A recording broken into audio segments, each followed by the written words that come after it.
Hello, कैसे हैं आप लोग। स्वागत है आपका टारगेट लर्निंग 5 पे। तो जैसा सब लोग इंतज़ार कर रहे हैं कि फॉर्म कब आने वाले हैं, कब आने वाले हैं। फॉर्म जल्दी ही आपके आएंगे, ठीक है। तो आप लोग अपनी तैयारियां बहुत अच्छे से कर रहे होंगे, मुझे उम्मीद है। तो मैं आपको कुछ यहाँ पे तरीके बताता हूँ, क्योंकि टाइम अब ज़्यादा रह नहीं गया है। तो आपको कुछ तरीके अडॉप्ट करने चाहिए जिससे आपका कम समय में ज़्यादा अच्छे से आप चीज़ों को जो है समझ पाओ, सीख पाओ और रिटेन कर पाओ। तो सबसे पहले तो आपकी चीज़ें जो है ना लिमिटेड होनी चाहिए। एक सब्जेक्ट की 10-10 किताबें मत पढ़िए। चीज़ें लिमिटेड हों पर सॉलिड होनी चाहिए, ठीक है। जैसे मैथ है, लॉस प्रॉफिट है, तो उसका कॉन्सेप्ट एक ही रहेगा हमेशा, आज भी, चाहे हायर क्लास में भी जाएं आप। बट क्वेश्चंस में डिफरेंस आते हैं। तो क्वेश्चंस जो है ना, उसके मल्टीपल क्वेश्चन जो है आप प्रैक्टिस करिए। सेम काम आप रीजनिंग में करेंगे, ठीक है। उसके कॉन्सेप्ट तो लिमिटेड हैं बट क्वेश्चन आप मल्टीपल लगाइए, ताकि आपका जो है दिमाग ओपन होता जाए समय के साथ, ठीक है। उसके बाद रही बात इंग्लिश की, तो इंग्लिश में आपको क्या करना है, मेन आपका ग्रामर है। तो ग्रामर में आपको कॉन्सेप्ट सीखने हैं, सेम कहानी वहाँ पे है।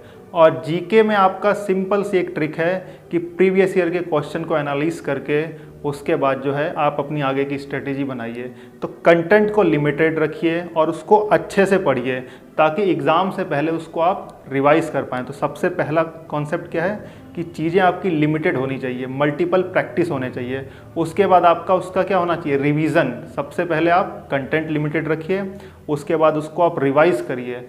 और रिवाइज करने के बाद जब आपका सिलेबस ख़त्म हो जाए, रिवीजन हो जाए, तो उसके बाद टेस्ट दीजिए। तो तीसरी कहानी क्या है यहाँ पे, आपको टेस्ट देना है। और टेस्ट देने के बाद आप फ्री नहीं हो जाएंगे। जब आप टेस्ट दे लेंगे तो टेस्ट देने के बाद आपको क्या करना है, एनालाइज करना है कि कहाँ कहाँ आपकी गलतियाँ हैं। तो जो गलतियाँ हैं उनकी लिस्ट बनाइए और उसको दोबारा पढ़िए और उसको करेक्ट करिए। तो यहाँ से क्या क्या चीज़ें निकल के आती हैं, कंटेंट लिमिटेड होना चाहिए, फिर उसका रिवीजन करिए, उसके बाद टेस्ट दीजिए और टेस्ट के बाद एनालाइज करिए और एनालिसिस के बाद उस चीज़ों को करेक्ट करिए। तो ये आपको 5 स्ट्रेटेजी अपनानी है आने वाले टाइम के लिए। 2-3 महीनों में आपका एग्ज़ाम होगा और ये काफ़ी इफ़ेक्टिव चीज़ है, कम समय में आप अच्छा मार्क्स स्कोर कर पाते हैं। और जितने भी स्टूडेंट हैं यहाँ पे अपनी तैयारी कर रहे हैं या करना चाहते हैं, उनको डाउट हो रहा है, तो हमारा कोर्स अवेल कर सकते हैं और नीचे दिए गए कॉन्टैक्ट नंबर पर हमें कॉन्टैक्ट कर सकते हैं। Thank you.